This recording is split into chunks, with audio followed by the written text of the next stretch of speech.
You're listening to a download from the outdoorstation.co.uk. Number 544.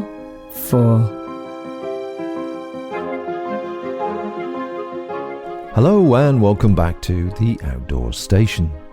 This is a continuation of the recycled 2006 10-part TGO Challenge series, which for some reason is missing from the current listing. Sadly, certain voices you hear, such as Andy Howell, Steve Perry and a few others, are no longer with us. 2006 seems like a long time ago now. However, although equipment that people use may have changed, the spirit, the emotion and the adventure the challenge represents will always remain the same. So for those who like long distance trail diaries, enjoy.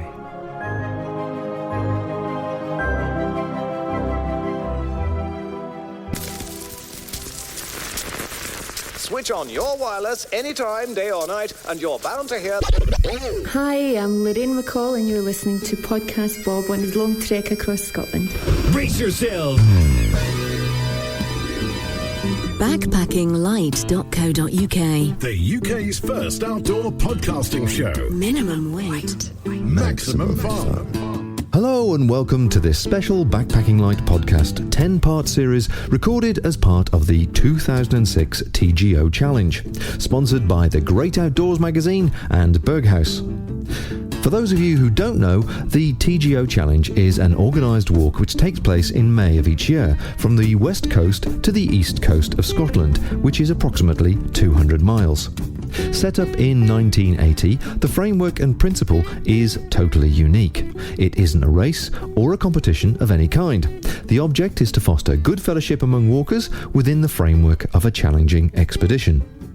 The start consists of 12 sign-out locations on the west coast, from Torridon in the north down to Ardrishaig in the south, and each challenger, solo or group, makes their way via a high route, low route or mixture of the two across Scotland to finish anywhere between Arbroath and Fraserburgh on the east coast. There's a set 2-week window to do this in, and each participant submits their route for inspection prior to departure for safety and advice reasons. The places, however, are limited to 300, and details about the event, if you're interested, and entry forms and past diaries can be found in the October issue of TGO magazine. Each participant makes the challenge as easy or as hard as they wish. The extremes can be a solitary, remote route, sometimes not seeing another person for days on end, or a route which takes in the many social events, perhaps using established accommodation all the way. Most people do a mixture of the two in different forms. This year, I undertook the crossing with my wife Rose, from Lochailort to Dunatar Castle. As we went, I recorded this audio diary to try and capture the atmosphere and to share our experience and those of the many people we met en route. The 2006 TGO Challenge, Part 5. We finally leave Kingussie Friday morning, fully rested and refreshed. Then we head the long way round, the north end of Glenfeshie, to the top of the Larry Garoo at the Pools of Dee, where we get stuck in yet another storm. 33.2 kilometres, a climb of 939 metres and a descent of 356. Then, on Saturday the 20th, we finally make it down into that well-known flesh pot, the Five Arms in Braemar, where we interview Caban Chamberlain and Terry Leyland. A distance of 25.6 kilometres, a climb of 352 metres and a descent of 834. But first, in the Bothy bunkhouse in Kingussie, I ask Barbara Pears and Susan McGarvey if travelling without camping gear this year had been easy. Not particularly, no. It's very rough walking. It's, I suppose it wouldn't be difficult to the old timers, but it's quite rough walking and it's hard going. And our route went up Glen Beesdale and then just over the top of the rocky ridge to our right. There's no path, obviously, and then down into Glen Mama, and then down to the sheep pens and across the river, and then up on allegedly a path, but the path was very shy, it kept hiding. Right. And we kept having to look for it, and we never did really find it properly. But the weather's been kind. I mean, we've experienced good weather. I presume you've experienced good weather from that starting point as well? Yes, it was. I mean, we ended up in shorts. We changed into shorts. Didn't we? It was sunny, it was warm. But of course, when you stop, the air's quite cold up there. So it was very nice. Yes, it was very nice. When the sun came out, we were suddenly stifled, weren't we? Yes, and we met a lot of other people who were just about to start, weren't we? Then we that night. Well, what sort of miles have you been doing each day then? The first day was on paper 11. Felt quite a lot more because it was quite rough walking. And the second day again, allegedly on paper 40 and a quarter, but it felt more like 25. Yeah. That was up Loch Beeraid, of course, along Loch Beeraid. And then up out the far end, up Glendon, and over to Corryhully, and then right the way down to Glenfinnan. How did you find going over Glendon? Very difficult. And at the end of a hard day, it wasn't very pleasant, you know. I mean, it's beautiful. Unfortunately, at that time of day, you can't really appreciate the beauty of it because you've had a knackering day, and that comes, you know, post 4 o'clock, really. So I don't think I appreciate it to the full, should we say. Is it? I know you've done it before, Barbara. Have you done it before as well, sir? No. Oh, is it first time? So how are you finding it as a first time experience? It's hard carrying a heavy sack. I've done it. I mean, I do a lot of Munros. I've nearly done them all and all the subs. And obviously I've camped. But then when you've got a partner and they carry the tent, it's a lot easier. So from that point of view, to carry a sack, I find it very difficult. Yes, I'm very fit. It's been hard from that point of view. You're doing it. Are you doing it together? As lightweight together? But your sack's not. You're not taking a tent this time, are you? No, so it's fairly lightweight.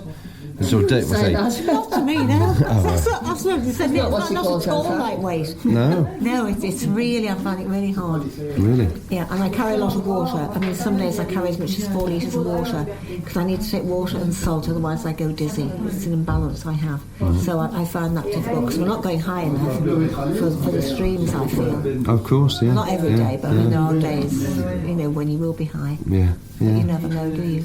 Right. But have you enjoyed it though for as much as it's been tough? Yes, we've had a lot of laughs, haven't we? So tell me some of the stories then, some of the places you've been or people you've seen.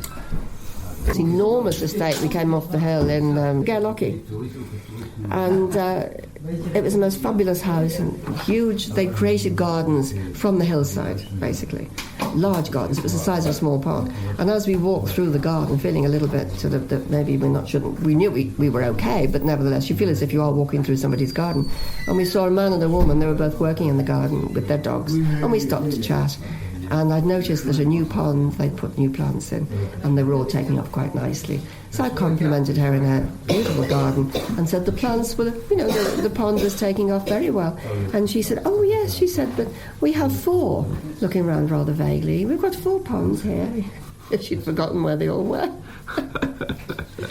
So we left that. We went through huge deer gates out onto the public road, and then we had a sit down and a cup of coffee. Well, not a cup of coffee, but a drink of water.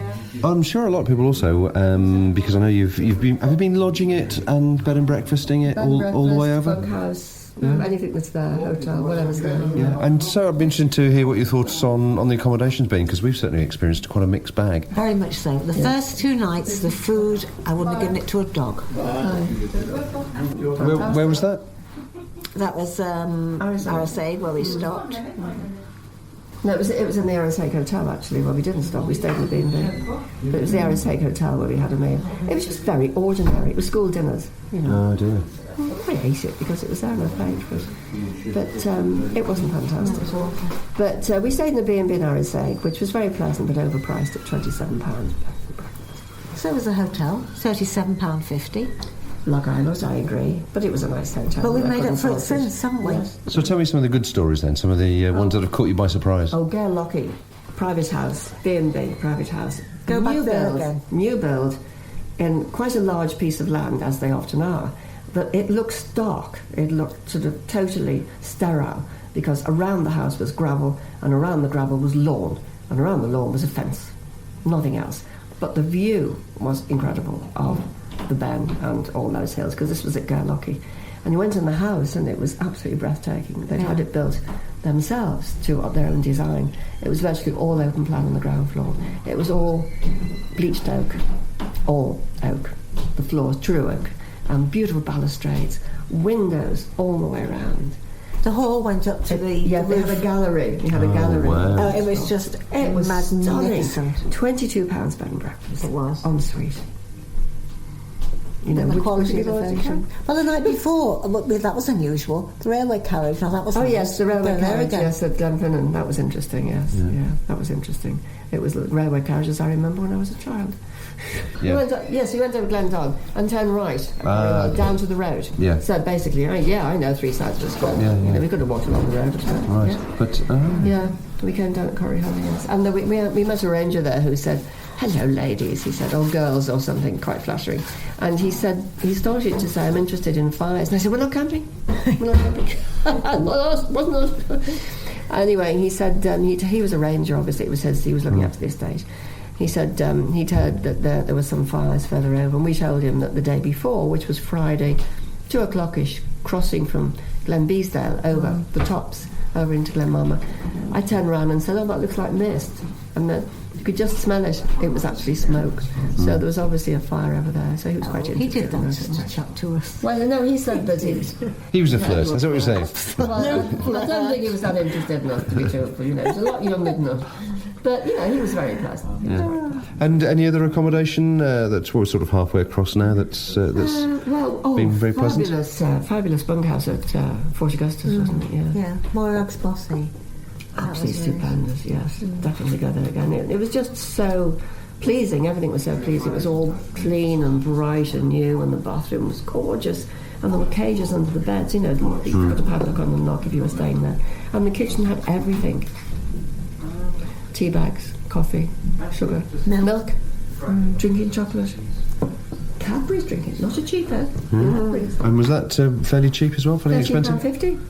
£13.50. So it is possible to do this then and actually have some good accommodation. It's just trying to sort out the good ones from the bad ones, isn't Well, it? yes. I mean, you pick with a pen from the hostel list and hope for the best.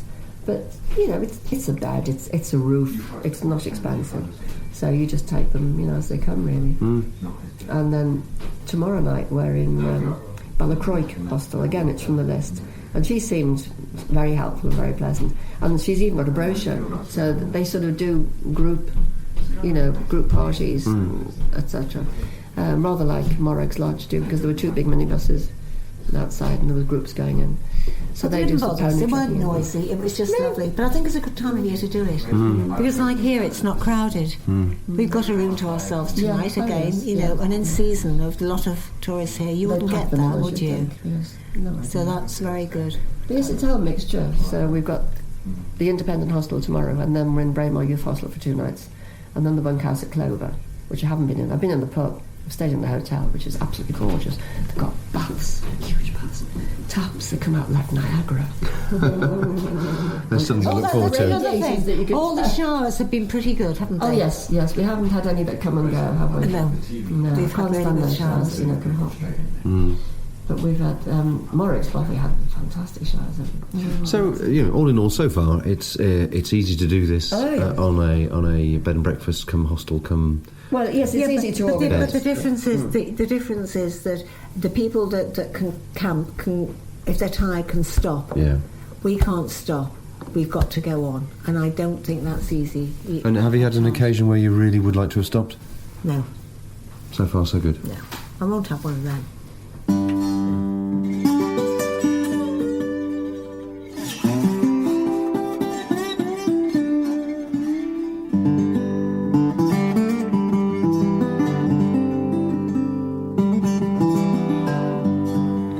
Well, it's Friday the 19th. I have to check the date now. It's got to that stage, which is always a good sign. And we've had a fine start to the day. We rested yesterday, as you know. I felt a bit guilty about it, but we really did need it. And I think all we did was sleep and eat, really, and relax and check our feet out and all the rest of it. Had a chat with Barbara and Sue. Sort of chilled out really for the afternoon, read the papers, and then up early this morning, really got going early, as a proper day really, so 7:30, and we headed out of Kingussie at 7:30. Went hammering through, what's the name of the place? Drumguish, Went straight through the forest to Bailagouche, and then we turned left and we've now joined the River Feshy. The objective of the exercise today, if we can, is to actually go all the way around the north side of the mountains and come through the Larry Grew. It's a big one because most people normally just do from here to the start of the Larry Grew, but we're feeling in good form. We've just got our first brew of the day going. We're just munching on our chocolate bars that we've topped up with in the shops, and everything's looking good. I think we actually wade the river at some stage. We might try and cut a bit off by wading the river, but we'll leave that to circumstances. But we've seen some nice variety of wildlife. There's the marshlands round the barracks outside Kingussie. We met a bird spotter there, and he was telling us about various birds that were out. Rose, of which he's going to tell us. Mostly lapwings and curlews, although there were quite a few others that he knew of, which I was unaware of. Also said the last of the geese before they fly south. There's plenty to spot if you know what you're looking for. Yeah, definitely. But it's a nice area, that. Anyway, so that's just a brief update. We just have our brew. It's 11:20 now. The objective of the exercise is to be, if we can, round by the Cairngorm Club footbridge by about 3 o'clock-ish. And if we've cracked it by 3 and we're still in fine fettle, then we just got the 500 metre climb then to go up to the Larry Grew. And I know there are various people camping on the other side of it, so if we're up for it, we're going to give that a blast and go through there. So we'll keep you up to date.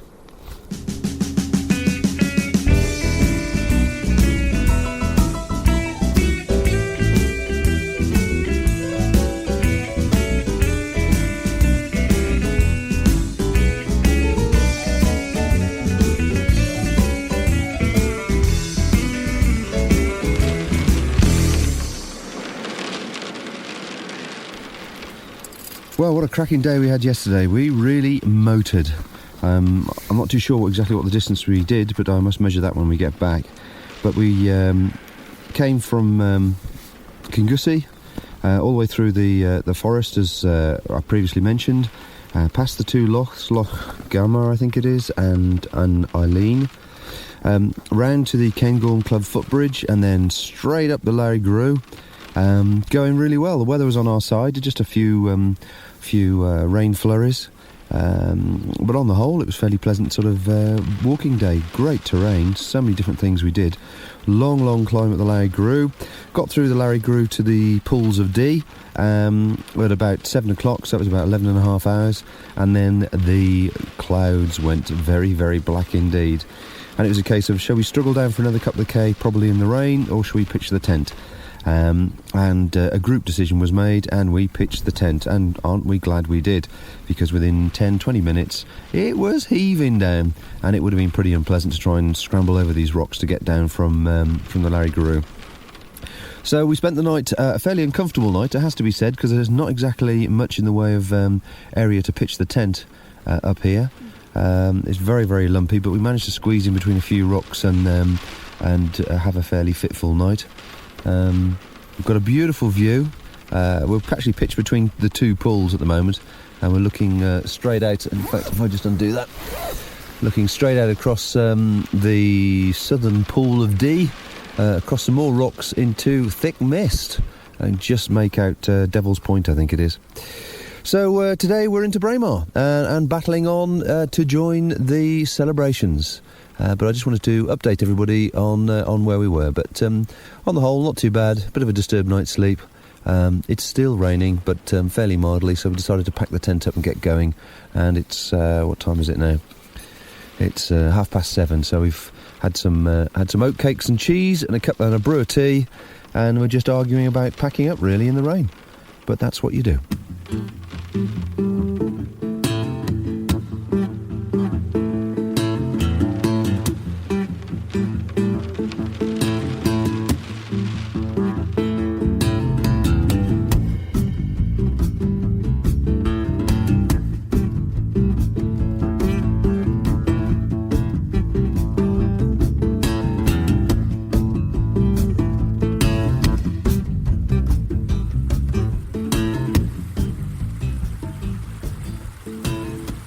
we've come down from the Pools of Dee, and we've just made it to Derry Lodge, sitting here in the trees by the river. Came past Carroll Body, and there was, I think, there's a work party going on there, wasn't there? Yeah, there seemed to be quite a lot of activity there, and it's in more than just your walkers. Yeah, it looks like a wagon that's parked just over on the near us here on Derry Lodge, so I think they're part of the work party. We came through Glen Lubig, and as soon as we got down, sort of down to what, the 500 metre mark, it was actually a bit better, wasn't it, weather-wise? It sort of eased up very quickly.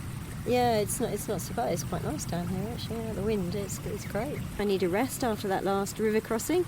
The Lubig Burn was a lovely river to cross, and we've refreshed our feet. What are you complaining about? Well, only the fact that we found out there's a bridge about a kilometre further up. Well, I knew there was a bridge. I just couldn't be bothered to walk the extra K to go to it. It's only because those guys told us, and you've been berating me ever since. Well, I suppose it did refresh the feet. Well, it sounds like we missed the party as well. We've just seen another couple of guys camping, and they said there was a whole gang of, well, presumably there were challengers camping in the trees last night. So we're not far behind them, but I think they're going to make it to the Bar of the Five Arms long before we do. And really, we sort of Braymar's a bit of a, although technically we've only been going just over a week, it's almost the beginning of the end. I know Rose realises we've probably got a week to go, but it's sort of psychologically, you've got Braemar, and then you've got Lacalita, and then you're into Sheelanmark, and then you're into Tarfside, and then it's sort of like the end. Well, I keep thinking of it as halfway, you know. You keep saying, oh, it's the beginning of the end, but I suppose because it's my first crossing, to me, it's just halfway. We've still got as far to go. Yeah, and have you enjoyed it so far? Oh, it's a difficult one. I've sort of been thinking about this because I know people are going to ask me when I get home and when I finish what I think. And what's really struck me is what a privilege to be able to walk across a landscape. I mean, how often do you get that opportunity? And just to notice the subtle changes. For example, when we started on the west coast, there was a tiny little blue flower, which I must look up when I get home. I think it might be a gentian. And I thought I'll take a photo of it. And I didn't see it again. And I mean, now looking at this glen that we're in, it is so beautiful. And yet up at Larry Garoo last night and up in the Pools of Dee again, it's got its own magic and majesty. So it's just a fantastic opportunity to be in this sort of landscape. So it's brilliant. I love it. Yeah, it's nice. It's also nice to get away from the wallpaper of life. All the stuff that is in our rucksack is all we need. And I've actually really enjoyed it, really appreciated it more this year than I think previous years. I don't know why, whether it's just sort of my influence, really. Absolutely. I couldn't have appreciated it as much without you. I wouldn't have been allowed to. Yeah, it's been good. It's been good. It's really enjoyable. It's a shame about the weather. The weather could have been a bit brighter. That would have been nicer. That would have made it nicer. And I think, in all honesty, I made probably a couple of mistakes, and that was the food. Although we've dried everything and we've dried the luxury items and had, you know, puddings and things, which meals have been great. Have been great. It's breakfast we've made a mistake on, wasn't it? And I think that was really part of the panic in actually packing the rucksacks before we went.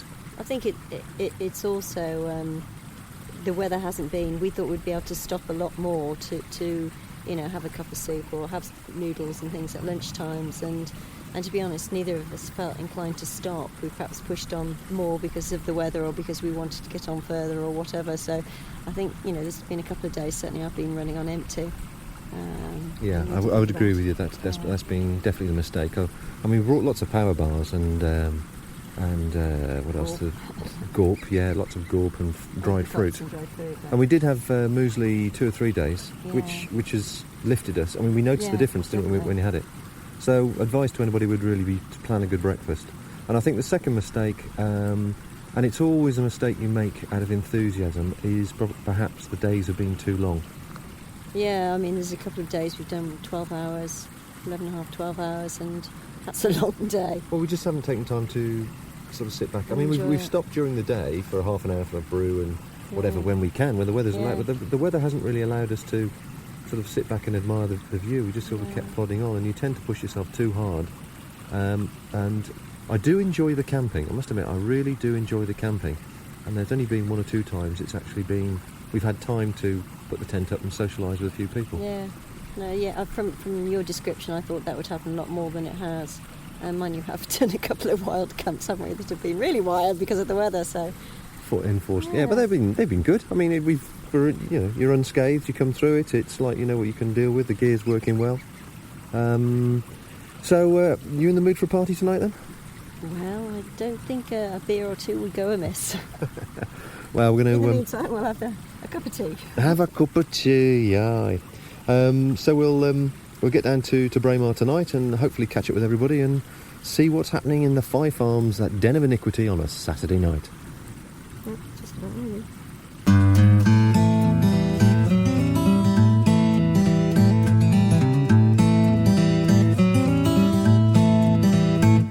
The TGO Challenge can be as lonely or as social a trip as you wish to make it.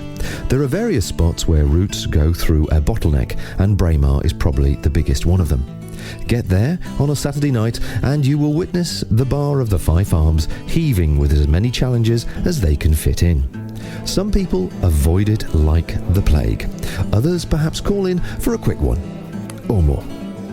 I've never been there on Saturday, so I was curious to see what it was like.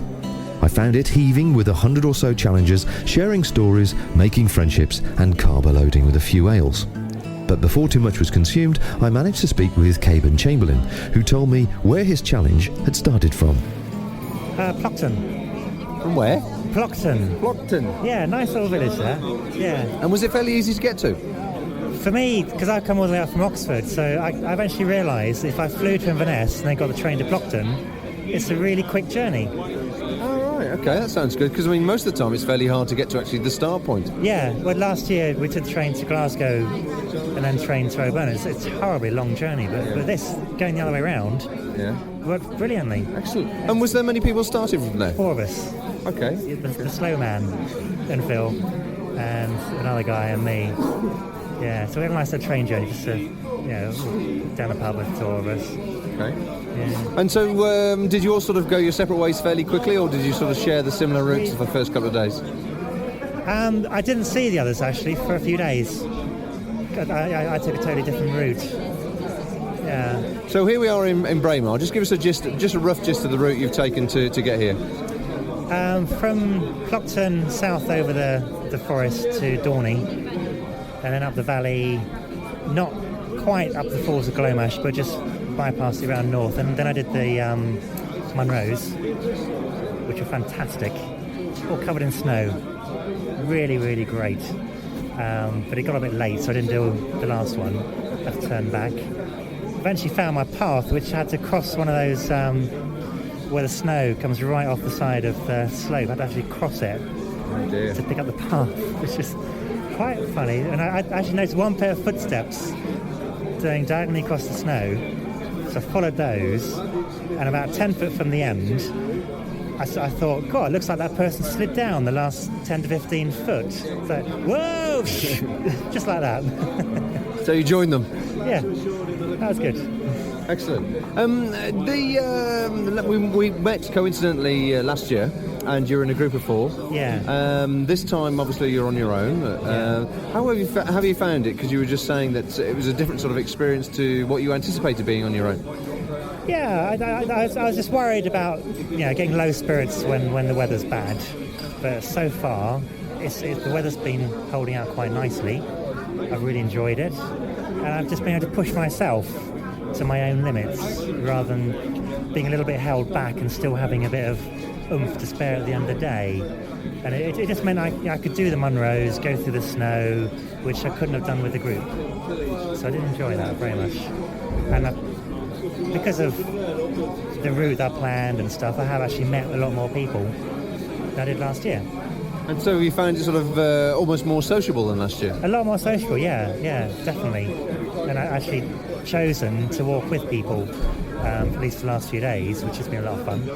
And you were saying a few minutes ago, you actually had the option to pull back and do your own thing should you want to. If the group's a bit too slow, you go on ahead. If they're too quick, you just let them go by. So you kind of have more flexibility. Right. Yeah. Right. Excellent. And gear-wise, what sort of weight are you carrying? And have you, cut right back to the bone at all? Have you got a few luxuries? I'm one of the heavy but comfortable brigade. Right, luxuries. Luxuries. I got a hugely spacious tent, the Hilberg Nello, which I'm 6'6", so I like having my space. I like to spread everything out. And I'm also developing a reputation for my cheese and pickle sandwiches. I've got a loaf of bread, block of cheese, butter, and a tub of Branston pickle. That's right, because we met in Fort Augustus and you were saying that you survived on sandwiches the previous year and it was a good idea. In fact, you inspired me because we then, from Fort Augustus, we went, right, we're going to go, let's try this sandwich idea. And it worked a treat. Lightweight Bob goes heavyweight. Well, it was more a case of, well, let's just take sandwiches and just have a change of diet, to be fair. Well, it is nice. It's better than those oat cakes, dry biscuits that people have, Primula cheese. Yeah, no, I like a bit of real food. Excellent. So we're in Braemar now. What's the plan for the next few days? Half day tomorrow, up to Localata Lodge. I've heard that's another the place social to be. event. Yeah, and then if the weather's okay, up over Loch na Gar, taking the Munros there, then through Tarfside, Charbothy, Fetteresso Forest, finish at London Castle. Excellent. You do realise the weather forecast is 0 tomorrow and -1 snow on Monday? I had heard that, yes. So I'm not sure what I'm going to do yet. Well, I'll decide in the morning. Excellent. Well, thanks very much. Best of luck on the rest of the trip anyway. Cheers.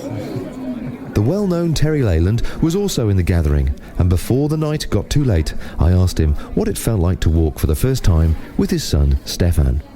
Yeah, I've looked forward to that because I've done it for quite a few years, this, and I've always loved the challenge, you know. And you look at places, you get to places, and you think, oh, I'd just love to bring, you know, your son and stuff like that, you know, and it's just certain situations you get into and you think, oh, wouldn't it be nice to show, because you've always had mates with you and all that, but I think sometimes with a fan, you've got a son, kind of that way, isn't it? Yeah, you know?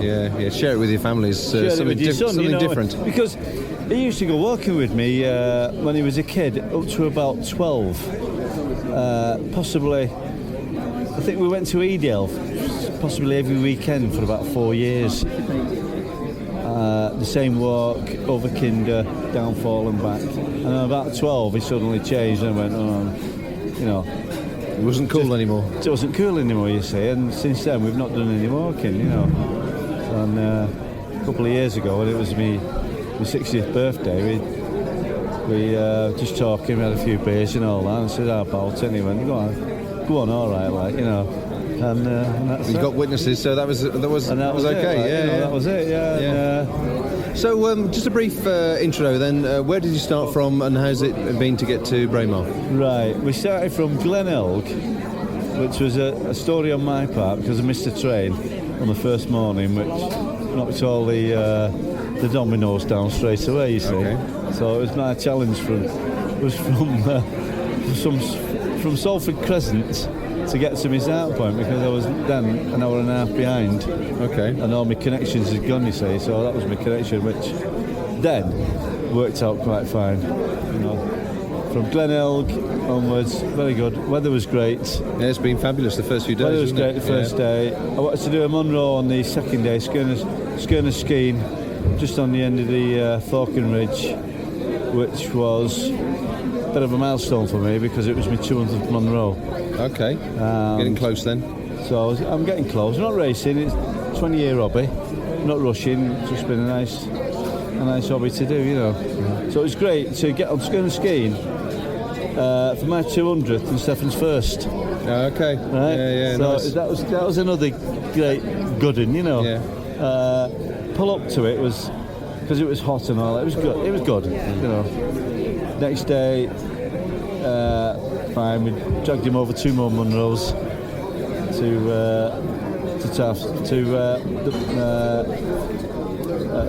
Tom Doon Hotel. Right. And, you know, then his feet started to leak. Yeah. So I mean, I know he's not a great walker. I mean, although he has been walking with you in the past. Yeah. And I gather you gave him certain advice which he chose to ignore as regards his frying pan and various other bits and bobs he brought with him. Any other instances that have come to note that made you chuckle? You know, as dads do. I don't think he's carried as much whiskey as he should have. No, I think he's done quite well, actually. we had a bit of discussion on his boots when he was buying his boots, and I said, you've really got to spend some money on the boots and have a look. And anyway, he went on his own, went on eBay and bought these boots off him, and he said, they're great boots, but I was a little bit perturbed on that because, you need to take some advice on, and he's got sore feet, so otherwise I think he's fine. He's fine, his gear's okay. He's done okay. He's managed to ride. No, I mean, with the number of crossings you got under your belt, somebody wanted, what would you, to your mind, what's a really nice route to take across? Because, I mean, you must have started in most starting places. If for sort of a real picturesque introduction to something like the Challenge, what would you say was a nice route to take? A good starting point? Not really, no. I mean, Shield Bridge is good, in South Kintail Ridge, go that way. Strathcannon's quite good, because you can go then Glenafric way. It's really hard to say which is the good scenic route, because they're all good scenic routes. The best one for the first challenge is Mallaig Inverray. Yeah. And going through the over to Suley's, Glendessery and Waiterath. I think that is a classic one. Through Glendessery, Kingbreak, Tom Doon, Waiterath. I think that's the best classic route. That one. And I know you're the man that knows about outrageous stories and things that have happened over the last few years. And I've heard about you nipping out to the spar shop from a bothy and coming back confused where you left the spar bag. But any particular stories that come to mind as being one that sticks in your mind as being one of the funniest? Right, I'll tell you one. Right, okay, I'll tell you one. On my first challenge, I didn't know. In them days, you didn't have a site to go on, so you only found information of people who'd done it before, and that was not really forthcoming. So I started from Mallaig because I seen a picture in the magazine, a black and white picture. I thought, yeah, Mallaig. I didn't know when you started, Friday or Saturday. Anyway, I started on Saturday. Well, when I got to Mallaig, I found out that there was no boats going round to Inverray on Saturday. So then it was my challenge to get round. And I found a guy in a pub who was the factor on the other side. He was over on a Saturday night for a good drink. Anyway, I met arrange for him. I got round. So I managed to get, after that, I got over I managed to get to Suley's, we walked round to Kingbreak, right. But from Suley's, my day then was to Tom Doon, and the Ukabag crew was going to Tom Doon. So I got to Kingbreak, and they all said in the bothy, you can't go, it's too far, but my route was Kingbreak. And they knew the river was up. I goes down to the river, and it was like such a shock, because it was running so high, I couldn't get over it, I walked up, walked down, tried to part it with my stick, nothing. Right, when I came back, I got the next day. Now, Tom Doon was a good night. Next day I went over to Munro, and then I got towards Lagan Locks, and I was going to camp up. And what it was, I thought, well, I can't camp anywhere, I better go and rest someday. So I went to the farm, just down the road. Now it was raining, it was bouncing. I went through this farmyard with dogs running at me. I knocked on the farm door with water coming off my hood. I opened this door and this guy opened it. And I said, hello, I'm walking this challenge and I'd like to camp on your field if it's possible. He went, hey, what do you want to do? I said, camp, how long for? And I went, no, just one night. And I was stood outside of this porch, and it was all coming on my head like this. And he went, well, how long for? I said, just one night. He went, oh, right, I know, Minnie. I said, just me, like. And he went, okay, well, I'll charge you, I went, no, that's okay, that's fine. He said, it'll be 50p. So I said, okay. So I thought, oh, my wallet's in my sock, so I dropped it off, got this £5 out. He went, no, I've no change, but I'll try. The next minute, this other guy come out, which I think was his son, which is like 8 foot tall, and put this money in my hand, and I thought, oh, look at this here, And then the fatal mistake then, I asked for it. I said, do you have a carton of milk or anything? And, oh, we don't have any coos here, away with you, come on. Next minute, this woman come running out, took the money out of my hand, put a carton of milk in it. I said, no be away. Away there, gun. That was it. My damn first challenge, you know. Oh, bleeding, hellfire. And so we're in Braemar now, obviously. Locality tomorrow? We may go tomorrow evening. Stefan's a bit bulking on it, but I say we walk a couple of miles tomorrow evening. We'll have a couple of good hours at Callister Lodge tomorrow. Yeah. And then you make your way over to Tarside, will you? Jocks Road, is it? No, we're going over Lockningart, then to Shillingamark, next day to Tarside, and then after that, we're supposed to be going to Edsall, but we've heard that there's a bit of a gathering at Drumlithy, which is about 20 mile away, so we're going to try and make that. So we're thinking of having a bit of a gathering there. Yeah, that was good. We stayed and chatted for a while, and as we had plenty of miles to do the following day, we dragged ourselves away just as the disco was setting up. From all accounts, the night got wilder and wilder, and the sight of 100 challengers dancing to Frankie Goes to Hollywood is probably burned into the minds of the poor bar staff forever. In the next episode, we get to meet Bill and Stan at the second Den of Iniquity, Locality Lodge. We talk with Lee Wells en route, and on the Monday, eventually we leave Narnia and make it to Tarside. On the way, we find out how Shirley, Lorraine and Steve somehow manage a night of free gourmet food and drink. Typical. Hey, you're listening to One Man's podcast across Scotland, to be continued very soon. Backpackinglight.co.uk. Go lighter, go faster, go further. To subscribe to our show, please follow the instructions on our website or search for us in the iTunes directory. Thank you, and good night. Oh, that was good. Thank you for listening to this podcast. To hear or see more from our extensive free library, please visit theoutdoorstation.co.uk.